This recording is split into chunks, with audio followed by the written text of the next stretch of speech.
आज की कहानी है 15 साल की नाजुक उम्र में कर दी गई लड़की की शादी। फिर उसके साथ जो हुआ। मनोहर कुछ दिनों से बीमार चल रहे थे। 50 साल की उम्र, सफ़ेद दाढ़ी, उस पर भी बीमारी के बाद की कमज़ोर हालत। यह सब देखकर घर के लोगों ने मनोहर को बेटी की शादी कर देने की सलाह दे दी।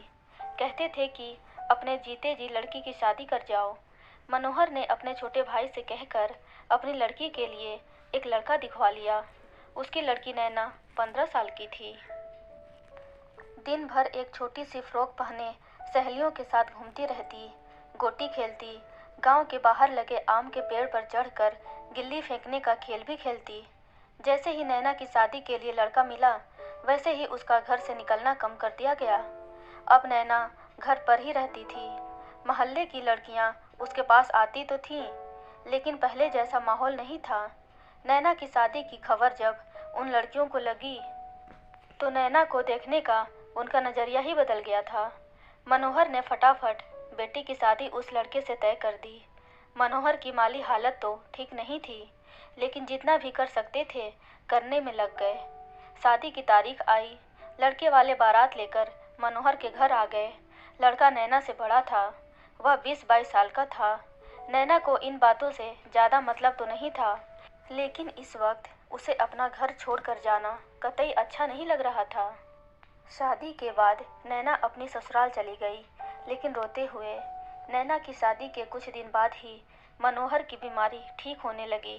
फिर कुछ ही दिनों में वे पूरी तरह ठीक भी हो गए, मानो उस मासूम नैना की शादी करने के लिए ही वे बीमार पड़े थे।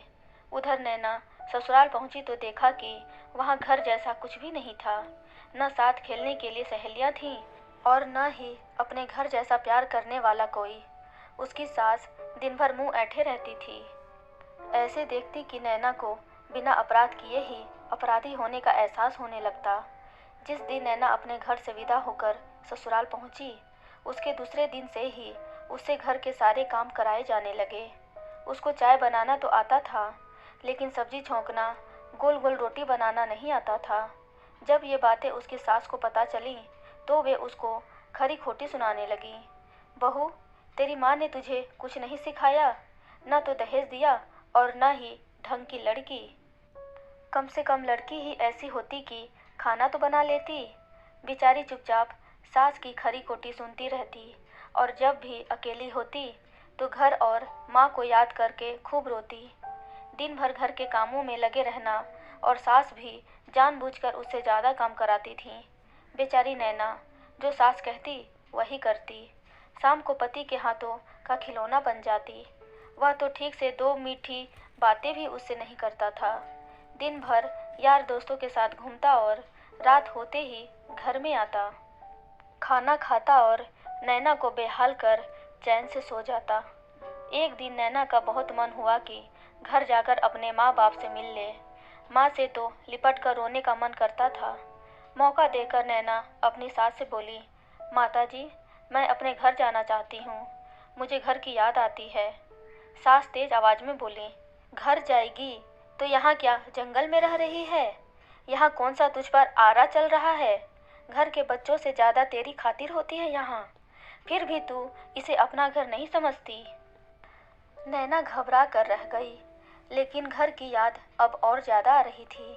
दिन यूं ही गुजर रहे थे कि एक दिन मनोहर बेटी की ससुराल आ पहुँचे। अपने पिता को देख नैना जी उठी थी।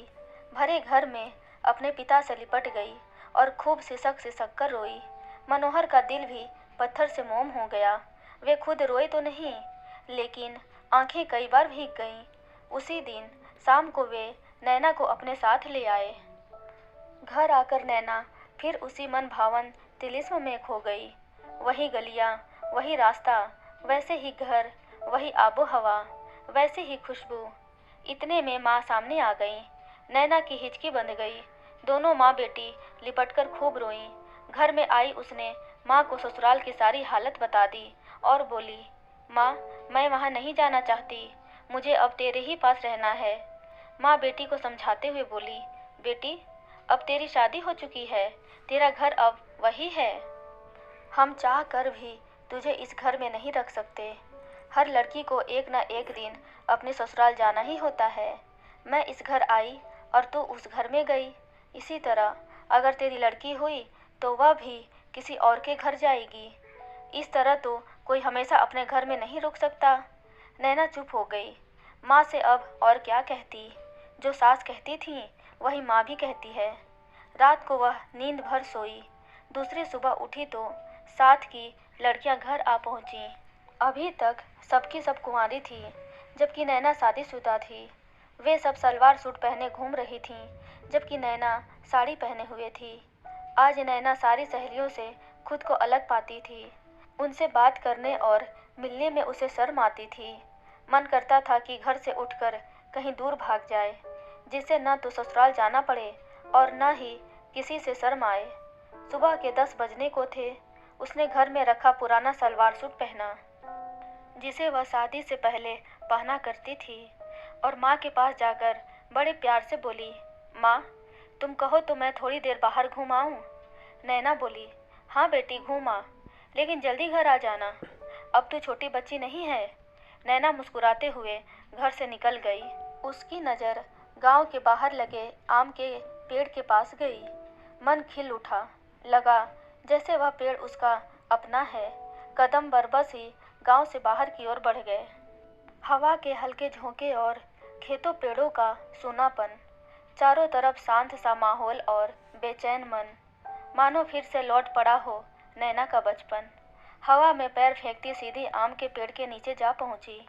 यह वही आम का पेड़ था जिसके ऊपर चढ़कर गिल्ली फेंकने वाले खेल खेले जाते थे, जहां सहेलियों के साथ बचपन के सुख भरे दिन गुजारे थे। नैना दौड़कर आम के पेड़ से लिपट गई। उस मौन खड़े पेड़ से रो रो कर अपने दिल का हाल कह दिया। पेड़ भी जैसे उसका साथी था। उसने नैना के मन को बहुत तसल्ली दी। थोड़ी देर तक नैना पेड़ से लिपटी बचपन के दिनों को याद करती रही। बचपन तो अब भी था, लेकिन कोई उसे छोटी लड़की मानने को तैयार न था। सब कहते हैं कि वह बड़ी हो गई है, लेकिन खुद नैना और उसका दिल नहीं मानता था कि वह इतनी बड़ी हो गई है कि घर से बाहर किसी और के साथ रहने लगे, बड़ी औरतों की तरह काम करने लगे, सास की खरी खोटी सुनने लगे। नैना बैठी सोचती रही। मन में गुबार की आंधी चलती थी। फिर न जाने क्या सोचकर अपना दुपट्टा उतारा और आम के पेड़ पर चढ़कर छोर को उसकी डाली से कसकर बांध दिया। फिर आम के पेड़ से उतरकर दूसरा चोर अपने गले में बांध लिया। अभी तक नैना ठीक ठाक थी। खड़ी खड़ी थोड़ी देर तक वह अपने गांव को देखती रही। फिर एकदम से पैरों को हवा में उठा लिया। शरीर का सारा भार गले में पड़े दुपट्टे पर आ गया। दुपट्टा गले को कसता चला गया। आंखें बाहर निकल पड़ी थीं। मुंह लाल पड़ गया था। थोड़ी ही देर में उसकी मौत हो गई। अब उसे ससुराल नहीं जाना था और न ही कोई परेशानी सहनी थी। कांटों पर चल रही मासूम सी जिंदगी का अंत हो गया था। जिस बच्ची के खेलने की उम्र थी, उस उम्र में उसे न जाने क्या क्या देखना पड़ा था। उसकी दिमागी हालत का अंदाज़ा सिर्फ वही लगा सकती थी। एक भी ऐसा शख्स नहीं था जो उस अबोध बच्ची को समझता। लेकिन आज सब खत्म हो गया था। उसकी सारी समस्याएं और उसकी जिंदगी। Audio Jungle.